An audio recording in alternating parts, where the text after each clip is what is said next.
ಸಿದ್ದರಾಮಯ್ಯನವರೇ ಸರಿಯಾದ ಯೋಗ್ಯ ವ್ಯಕ್ತಿಗಳನ್ನು ಮೂಢ ಅಧ್ಯಕ್ಷರನ್ನು ಮಾಡಿ, ಇಂಥ ಬಕರಗಳನ್ನೆಲ್ಲ ಮಾಡೋಕ್ಕೋಗಬೇಡಿ. ಆದರೆ ಹಿಂದಿರುವಂಥ ಕಾಳಜಿಯನ್ನು, ಗೌರವವನ್ನು ಅರ್ಥ ಮಾಡಿಕೊಳ್ಳುವಂತಹ ಕನಿಷ್ಠ ಜ್ಞಾನವೂ ಇಲ್ಲದಂತಹ ಮರಿಗೌಡ ಅನ್ನೋ ಬಕರನನ್ನು ಇವತ್ತು ಮೂಢ ಅಧ್ಯಕ್ಷರು ಮಾಡಿರುವಂಥದ್ದೇ ಸಿದ್ದರಾಮಯ್ಯನವರ ಇವತ್ತಿನ ಸಮಸ್ಯೆಗೆ ಕಾರಣವಾಗಿದೆ. ಅವತ್ತು DC ಶಿಖಾ ಅವರು ಒಬ್ಬರು ದಲಿತ ಮಹಿಳೆನೂ ಕೂಡ ಹೌದು. ಅವರನ್ನು ನಿಮ್ಮ ಎದುರುಗಡೆನೇ ಅವಾಚ್ಯ ಶಬ್ದಗಳನ್ನು ನಿಲ್ಲಿಸಿ 1.5 ತಿಂಗಳು ತಲೆಮರೆಸ್ಕೊಂಡಿದ್ದಂಥ ಈ ವ್ಯಕ್ತಿಯನ್ನು ಮೂಢ ಅಧ್ಯಕ್ಷರನ್ನಾಗಿ ಮಾಡಿದಾಗ ಅವರಿಗೆ ನಾನು ಹೇಳುವಂಥ ಹೇಳಿಕೆಗಳ ಹಿಂದಿರುವಂತಹ ಕಾಳಜಿ, ಗೌರವ, ಪ್ರೀತಿಯೂ ಕೂಡ ಅರ್ಥವಾಗುವಂಥ ಕನಿಷ್ಠ ಜ್ಞಾನನೂ ಆ ಮನುಷ್ಯನಿಗಿಲ್ಲ. ಬಹುಶಃ ಮೂಢ ಅಧ್ಯಕ್ಷರಾಗಿರುವಂತಹ ವ್ಯಕ್ತಿ ಸಿದ್ದರಾಮಯ್ಯನವರು ಮೊದಲನೇ ಸಾರಿ ಮುಖ್ಯಮಂತ್ರಿಯಾಗಿದ್ದಾಗ ಮೈಸೂರಿನ ಅತ್ಯಂತ ಜನಪ್ರಿಯ IAS ಅಧಿಕಾರಿ ಮತ್ತು ಒಬ್ಬ ದಕ್ಷ ಮಹಿಳೆಯಾಗಿದ್ದಂತಹ DC ಶಿಖಾ ಅವರಿಗೆ ಮುಖ್ಯಮಂತ್ರಿಗಳ ಸಮ್ಮುಖದಲ್ಲೇ ಅವಾಚ್ಯ ಪದಗಳಿಂದ ನಿಂದಿಸಿ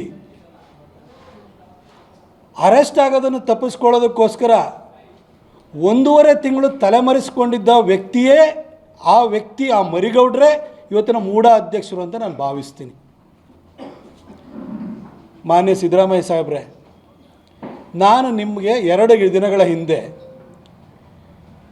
ಕಾಳಜಿ ಮತ್ತು ಗೌರವಪೂರ್ವಕವಾಗಿ ಸಲಹಾ ರೂಪದಲ್ಲಿ ನಿಮಗೆ ಬಂದಿರುವಂಥ 16 ಸೈಟ್ಗಳನ್ನು ಫಸ್ಟ್ ಸರೆಂಡರ್ ಮಾಡಿ, ಆಗಷ್ಟೇ ಹಗರಣದ ಆಳಕ್ಕಿಳಿದು ಯಾರ್ಯಾರು ಅದರಲ್ಲಿ ಭಾಗಿಯಾಗಿದ್ದಾರೆ ಅದನ್ನು ಹೊರತೆಗೆದು ಸರ್ಕಾರಕ್ಕೆ ಬೊಕ್ಕಸಕ್ಕೆ ನಷ್ಟವಾಗಿರುವಂಥ 3-4 ಸಾವಿರ ಕೋಟಿಯನ್ನು ವಾಪಸ್ ಪಡೆದುಕೊಳ್ಳೋದಕ್ಕೆ ಅವಕಾಶ ಆಗುತ್ತೆ. ನೀವೇ ಸರೆಂಡರ್ ಮಾಡಲಿಲ್ಲ ಅಂತಂದರೆ ಹಗರಣದ ಆಳಕ್ಕೆ ಹೋಗೋಕ್ಕಾಗಲ್ಲ. ನಿಮಗೆ ದುಡ್ಡಿನ ಹಪಾಪಿ ಇರುವಂಥ ವ್ಯಕ್ತಿ ಅಂತ ನಾನು ಯಾವತ್ತೂ ಭಾವಿಸಿಲ್ಲ. ಯಾಕೆಂದರೆ 14 ಬಜೆಟ್ಗಳನ್ನು ಮಂಡಿಸಿರುವಂಥವ್ರು, 14 ವರ್ಷಗಳ ಕಾಲ ನೀವು ವಿತ್ತ ಸಚಿವರಾಗಿದ್ದಂಥವ್ರು. ಈಗ 7ನೇ ವರ್ಷಕ್ಕೆ ನೀವು ಮುಖ್ಯಮಂತ್ರಿಯಾಗಿ ಕಾಲಿಡ್ತಾ ಇದ್ದೀರಿ. ಆದರೆ ನಿಮ್ಮ ಜೀವನದ ಟ್ರ್ಯಾಕ್ ರೆಕಾರ್ಡನ್ನು ತೆಗೆದು ನೋಡಿದಾಗ ನಿಮಗೆ ಭ್ರಷ್ಟಾಚಾರದ ಕಳಂಕ ಇರಲಿಲ್ಲ ಅಂತ ಹೇಳಿ ಅವರಿಗೆ ನಾನು ಗೌರವಪೂರ್ವಕವಾಗಿ ಒಂದು ಸಲಹಾ ರೂಪದಲ್ಲಿ ಹೇಳಿಕೆಯನ್ನು ಕೊಟ್ಟೆ.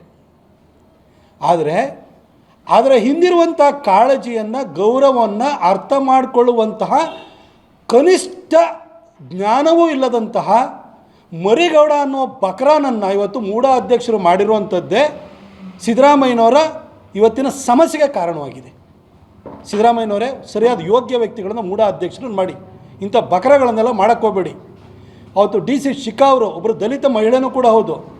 ಅವರನ್ನು ನಿಮ್ಮ ಎದುರುಗಡೆನೇ ಅವಾಚ್ಯ ಶಬ್ದಗಳನ್ನು ನಿಲ್ಲಿಸಿ 1.5 ತಿಂಗಳು ತಲೆಮರೆಸ್ಕೊಂಡಿದ್ದಂಥ ಈ ವ್ಯಕ್ತಿಯನ್ನು ಮೂಢ ಅಧ್ಯಕ್ಷರನ್ನಾಗಿ ಮಾಡಿದಾಗ ಅವರಿಗೆ ನಾನು ಹೇಳುವಂಥ ಹೇಳಿಕೆಗಳ ಹಿಂದಿರುವಂತಹ ಕಾಳಜಿ, ಗೌರವ, ಪ್ರೀತಿಯೂ ಕೂಡ ಅರ್ಥವಾಗುವಂಥ ಕನಿಷ್ಠ ಜ್ಞಾನನೂ ಆ ಮನುಷ್ಯನಿಗಿಲ್ಲ. ಅವರನ್ನು ನಿಮ್ಮ ಜೊತೆ ಇಟ್ಕೊಂಡಿರುವಂಥದ್ದೇ, ಇಂತಹ ಸಲಹೆಗಾರನ ಇಟ್ಕೊಂಡಿರೋದೇ ನಿಮ್ಮ ಇವತ್ತಿನ ಸಮಸ್ಯೆಗೆ ಕಾರಣ.